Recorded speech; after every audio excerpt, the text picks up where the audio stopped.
Hi, everyone. My name is Mark Nixon. I am one of the 8th grade social studies here at Springton Lake Middle School.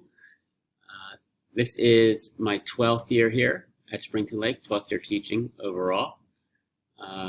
First year starting the year like this, so it's a little different and we're all kind of getting used to it, but it's going fine so far.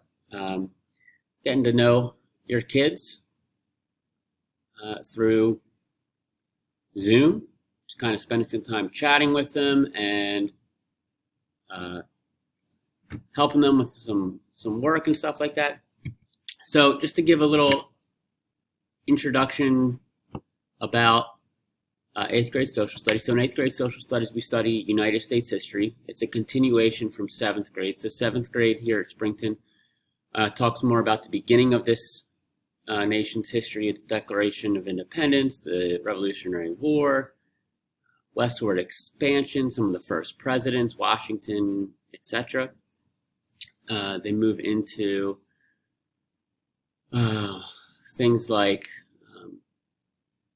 the division between the North and the South, slavery, and then they end the year with the Civil War. And we kind of pick up after that. So the late 1800s, we talk about how the United States reconstructed itself, this Reconstruction era after the Civil War, how the South was reintegrated into the United States, and some of the changes that were made both for the benefit of African Americans and also to the detriment of them as well. We then move into big business, and we'll talk about some of the early industries, how our country went from this farming and agricultural nation into this industrial powerhouse that we are today. So we'll talk about people like Rockefeller and Carnegie, factories, manufacturing, trade, the stock market, things like that. We'll then move into immigration with Ellis Island and Angel Island in the early 1900s and how that greatly impacted our nation and the rise of cities as, big population urban centers and what life was like for many people back then.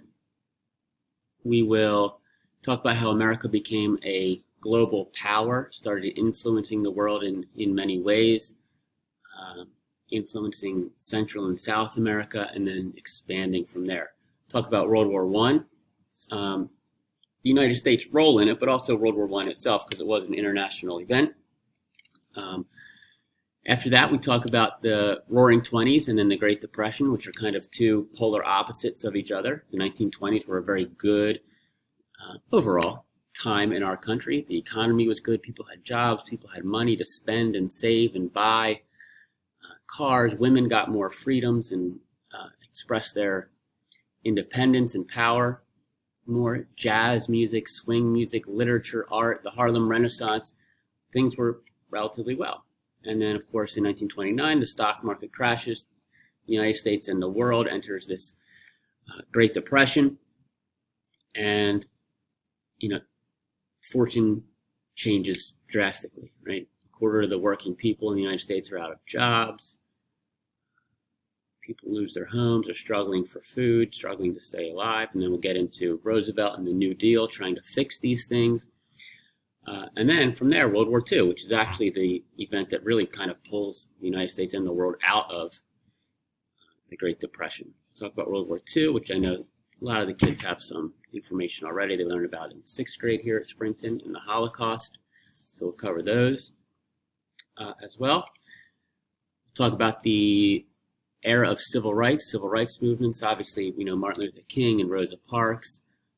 So we'll talk about them and other figures in the civil rights era. We'll talk about civil rights for different groups, Native Americans, women, minorities, African Americans, all sorts of just an era of trying to improve rights for different groups of people. And then we'll end the year with the Cold War. The Cold War, the Korean conflict, Vietnam, the nuclear arms race, Soviet Union and communism, the United States and democracy and capitalism. So that's kind of a quick overview of some of the major topics we'll learn. We'll also do some current events and talk about things going on in our world today. We'll make connections between historical events and people and things and places to more modern times and things that might be a little bit easier for students to relate to.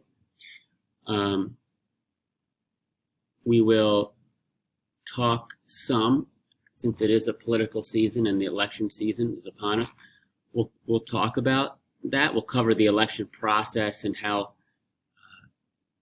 it works and how it's established and what it's meant to do. Obviously we won't get into I think this person's right, I think that person's right, and that's not my place as a teacher. So we'll cover the election and focus more on maybe some of the issues and the process itself rather than individuals and that.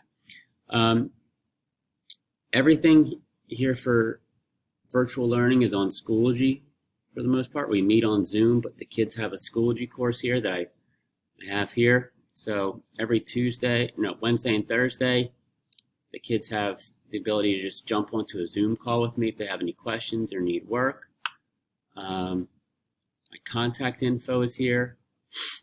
You can email me here. The kids can just email me through Schoology. So everything is right here in Schoology. We're in this folder here, Class Introduction to Welcome. The most recent stuff is always at the top for the most part. So right now we're working on a Who Am I project where kids get to explore some of their background and heritage. What makes them who they are based on their family, things like that. So we're working on that. That's due Tuesday, by the way. If your child says they don't know when it's due Tuesday. So yeah, within each folder, there's different assignments, activities, documents, things that they may need. I think it's gone smoothly, pretty smoothly so far this year. And so yeah, we'll make it work. So please contact me if you have any questions, and I will see your kids in class.